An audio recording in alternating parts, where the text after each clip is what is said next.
संबंध सत और असत क्या है, इसको आगे के 2 श्लोकों में बताते हैं।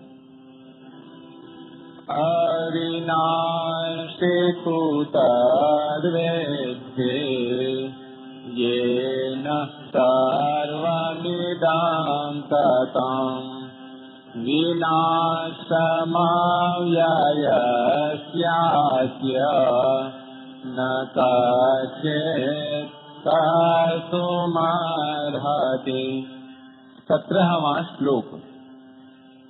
अविनाशी तो उसको जान जिससे यह संपूर्ण संसार व्याप्त है।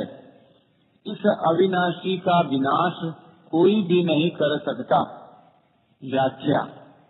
अविनाशी तू तद विद्धि। पूर्व श्लोक में जो सत असत की बात कही थी, उसमें से पहले सत की व्याख्या करने के लिए यहाँ तू पद आया है। उस अविनाशी तत्व को तू समझ, ऐसा कहकर भगवान ने उस तत्व को परोक्ष बताया है। परोक्ष बताने में तात्पर्य है कि इदंता से दिखने वाले इस संपूर्ण संसार में वह परोक्ष तत्व ही व्याप्त है, परिपूर्ण है।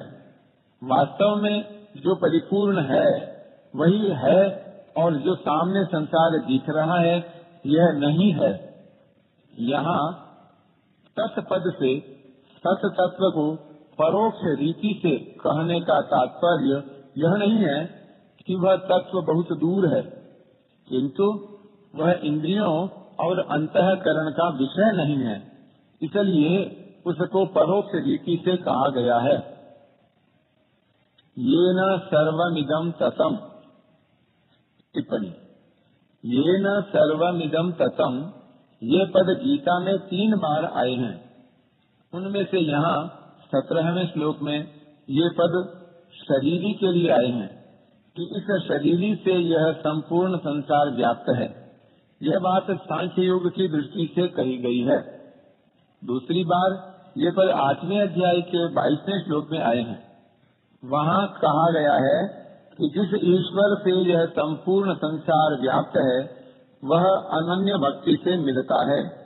अतः भक्ति का वर्णन होने से उपर्युक्त पद ईश्वर के विषय में आए हैं। तीसरी बार ये पद 18वें अध्याय के 46वें श्लोक में आए हैं। वहाँ कहा गया है कि जिससे यह संपूर्ण संसार व्याप्त है उसका चारों वर्ण अपने अपने कर्मों द्वारा पूजन करें। यह वर्णन भी भक्ति की दृष्टि से हुआ है।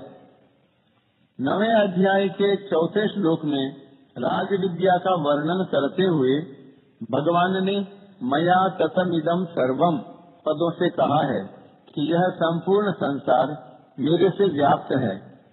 इस प्रकार 3 जगह तो ये न पद देकर उस तत्व को परोक्ष रूप से कहा है, और एक जगह अस्मत् शब्द मया देकर स्वयं भगवान ने अपरोक्ष रूप से अपनी बात कही है।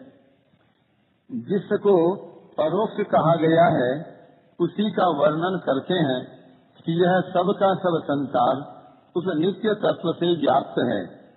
जैसे सोने से बने हुए गहनों में सोना, लोहे से बने हुए अस्त्र शस्त्रों में लोहा, मिट्टी से बने हुए बर्तनों में मिट्टी और जल से बनी हुई बर्फ में जल ही व्याप्त है, परिपूर्ण है।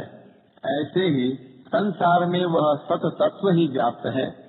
अतः वास्तव में इस संसार में वह सत तत्व ही जानने योग्य है। विनाशमव्ययस्यास्य न कश्चित् कर्तुमर्हति। यह शरीरी अव्यय अर्थात अविनाशी है। टिप्पणी। भगवान ने गीता में जगह जगह शरीरी को भी अव्यय कहा है और अपने को भी अव्यय कहा है।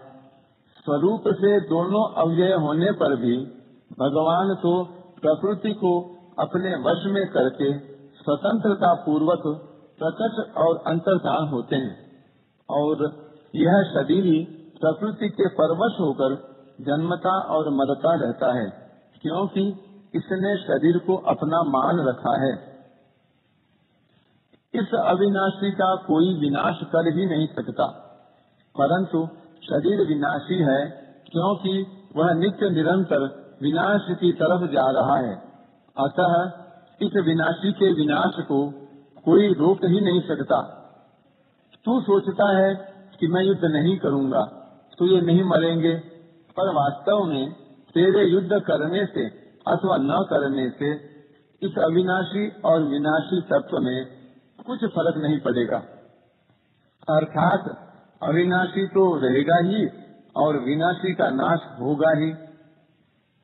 यहाँ अस्य पद से सत तत्व को इदमता से कहने का तात्पर्य है कि प्रतिक्षण बदलने वाले शरीरों में जो सत्ता दिखती है वह इसी सत तत्व की ही है। मेरा शरीर है और मैं शरीरधारी हूँ, ऐसा जो अपनी सत्ता का ज्ञान है उसी को लक्ष्य करके भगवान ने यहाँ अस्य पद दिया है। व्यवहार में हम कहते हैं कि यह मनुष्य है, यह पशु है, यह वृक्ष है, यह मकान है आदि। तो इसमें मनुष्य, पशु, वृक्ष, मकान आदि तो पहले भी नहीं थे, पीछे भी नहीं रहेंगे तथा वर्तमान में भी प्रतिक्षण अभाव में जा रहे हैं। परंतु इनमें है रूप से जो सत्ता है वह सदा ज्यों की त्यों है। तात्पर्य है कि मनुष्य, पशु, वृक्ष, मकान आदि तो संसार है, असत है, और है अविनाशी आत्म तत्व है, सत है। इसलिए मनुष्य, पशु, वृक्ष, मकान आदि तो अलग अलग हुए, पर इन सब में है एक ही रहा। इसी तरह मैं मनुष्य हूँ, मैं पशु हूँ, मैं देवता हूँ आदि में शरीर तो अलग अलग हुए, पर हूँ अथवा है एक ही रहा। ये न सर्वमिदं ततम्, ये पद यहाँ जीवात्मा के लिए आए हैं और 8वें अध्याय के 22वें श्लोक में तथा 18वें अध्याय के 46वें श्लोक में यही पद परमात्मा के लिए आए हैं। इसका तात्पर्य है कि जीवात्मा का सर्वव्यापक परमात्मा के साथ साधर्म्य है। अतः जैसे परमात्मा संसार से असंग है, ऐसे ही जीवात्मा भी शरीर संसार से स्वतः स्वाभाविक असंग है। असंगो ह्ययम् पुरुषः देहेऽस्मिन् पुरुषः परः। जीवात्मा की स्थिति किसी एक शरीर में नहीं है, वह किसी शरीर से चिपका हुआ नहीं है, परंतु इस असंगता का अनुभव न होने से ही जन्म मरण हो रहा है।